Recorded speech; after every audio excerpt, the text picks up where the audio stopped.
Cormac McCarthy fans out there, I want to tell you guys the best way to not only become a better writer, but to dive really deep into Cormac McCarthy's works. And that's to write a Cormac McCarthy novel by hand. And in this video today, I will be explaining the benefits of doing this, my experience doing this, and the Cormac McCarthy books I would recommend for you to do this with. So the person I learned to do this from for the first time, or who inspired me to do it, is Joe Milan Jr. And he has a new novel coming out this year, with seemingly a pretty big release. Hopefully I can get him on for an interview. And in a creative writing workshop, he told us, you need to pick the book and the author that you most want to write like, and you need to write their entire book by hand, because he was very into mimicking. Every single week when we would show up, we would, read a short story and then we would show up and mimic it, or read something in class and mimic it. He was just teaching us to mimic and to really dive into sentence structure and tonality and contrast and sound and learn from the best. So of course, like any crazy, obsessed, drug-fueled 24-year-old, I was like, bro, I am doing Blood Meridian, everybody. Shout out Blood Meridian shirts I just released if you guys are interested. Link in the description below. So I started on this journey, and the first thing I realized is that my hand endurance sucks. If you guys don't write by hand a lot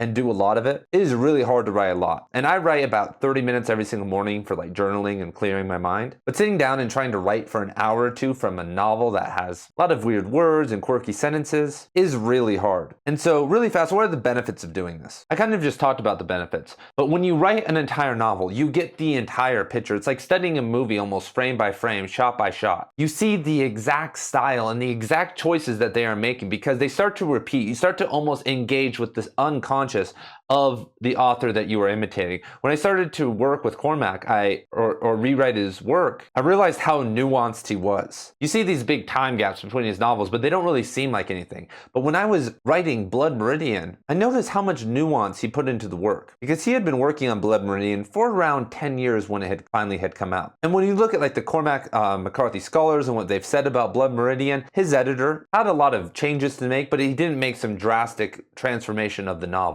So most of Blood Meridian was Cormac McCarthy, and he put so much nuance, contrast, polarity, not just within the sentence structures, but within the entire story. And so that's the main benefit of rewriting someone's work, that you basically get to see the interior of their mind and the choices that they are making when you do that, more so than I would say any other method, because reading it and rereading it obviously will let you figure out what is happening in the story and you can memorize it. But living within a work for months changes everything, because it took me months, I think around 5 to 6 months, to finally complete rewriting Blood Meridian by hand. I would do it at a job I had where I had a little bit of downtime every single day. I would just do 30 minutes to an hour, but it takes so much time. Then I started rereading the novel, so I would like read to where I was at and I'd be like, whoa, what just happened? Because sometimes when you're writing the novel, you can't go back and appreciate what just happened. So you might reread something 2 or 3 times, especially if it's mind-blowing. So you're starting to read these passages and you're putting it in the stone. And I've actually heard this technique from a lot of different teachers since Joe Milan Jr. Not necessarily in the fiction world, but a lot of poets say that you should, if you really want to get a poem down and like grow from it, you should read it out loud 3 times, then write it down, and then mimic it yourself. And so that's another practice I would recommend if you're going to rewrite Blood Meridian, is that throughout the whole process, I was mimicking and imitating a lot of what Cormac McCarthy was doing. I'd find passages that I really liked, and I would start to imitate them. And this really opened up a new sense to my writing, because at that point, my writing was a little bit unhinged and unleashed, in the sense I wasn't using that many pronouns, not that many passive verbs. But Cormac has no problem with like was and passive verbs. He'll throw them in there like they are nothing. Cormac makes a lot of interesting stylistic decisions we'll be talking about in other videos that for most authors would slow down the pace and make things boring, but for him, with a couple other factors, can keep things very speedy. So it showed me that my prose doesn't need to be speedy and on fire all the time to get that effect, that you can do it in a much more slowed and nuanced way. So these are just some of the general things. So let's talk about what, if you want to engage in this practice, what I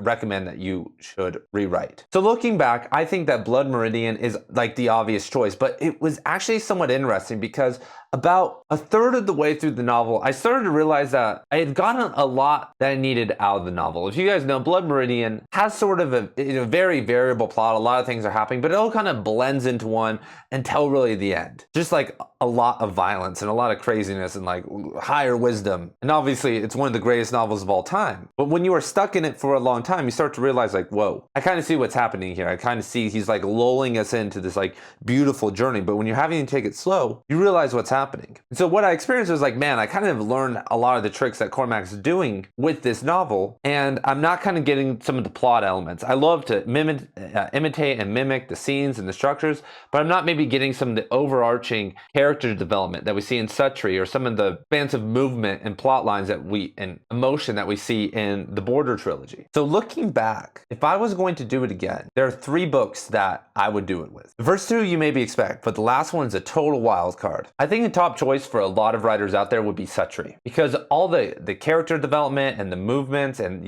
obviously there's nature scenes, you kind of get a bit of everything, but there's so much great dialogue and characterizations and contrast with the characters, and such a sense of place, like knowing and establishing the place, an environment of Knoxville. That's obviously a very masterful work. And for most writers, most beginning and new writers need to learn how to utilize dialogue and street language, and how people speak, and how to kind of nuance dialogue, which McCarthy does without punctuation marks, by the way. And in Blood Meridian, there's not as much dialogue. There's not these conversations with kind of just chill, normal characters. So Suttree, I think, really helps. And a lot of people struggle with dialogue, struggle with establishing that place and developing that vibe. So I think Suttree would be very good. Obviously, there's racist words in it, and it might be a little bit awkward. It's a little bit weird, obviously, reading it sometimes, but also writing it and reading out loud. But I 100% think that maybe some point in my life I will do Suttree. The next book I would do is probably All the Pretty Horses, because you get the wide, expansive Southwestern emotional nature deep dives, but you get to experience love and characterizations and maturation, and it's all within a pretty condensed novel. Because you also have to consider that if you're going to copy Suttree,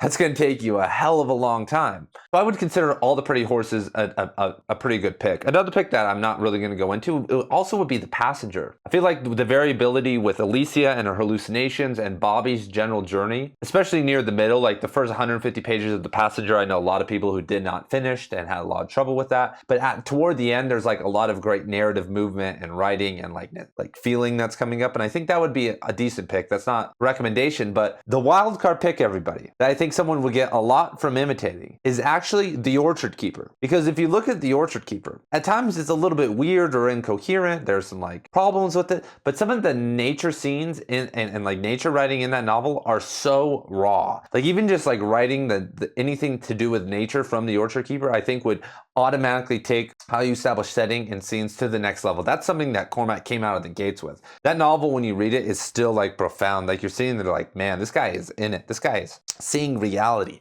and seeing nature. And a lot of us can't bring that to the table. We can't bring that metaphoric, big nature feeling to the table. And I think that's, in terms of my life, I think that's the most important, one of the most important things that you can do as an author. Obviously, that is missing now with the phones, with our life, with technology. We don't know how to do that as well anymore. And even if we think we are versed in it, we're probably less versed than someone like Cormac, who is spending his nights walking through the fields, having that freedom to do what he wants, and learning from him in that capacity with his first work that he worked on for a while, coming straight out of the heart without any, before the editors, before the fame, before his first divorce, before any of the real problems of his life happened. I think that would be a very decent choice. So is anyone down to embark on this journey with me? I might actually want to do this again. I'll maybe start a series on my progress with this journey. So what book do you think I should do? What book would you do if you had the time to do it? Let me know in the comments down below. And if you want to watch a sick video on Cormac McCarthy's anti-modernity and anti-technological views, check that out right over here, and I will see you then. Peace.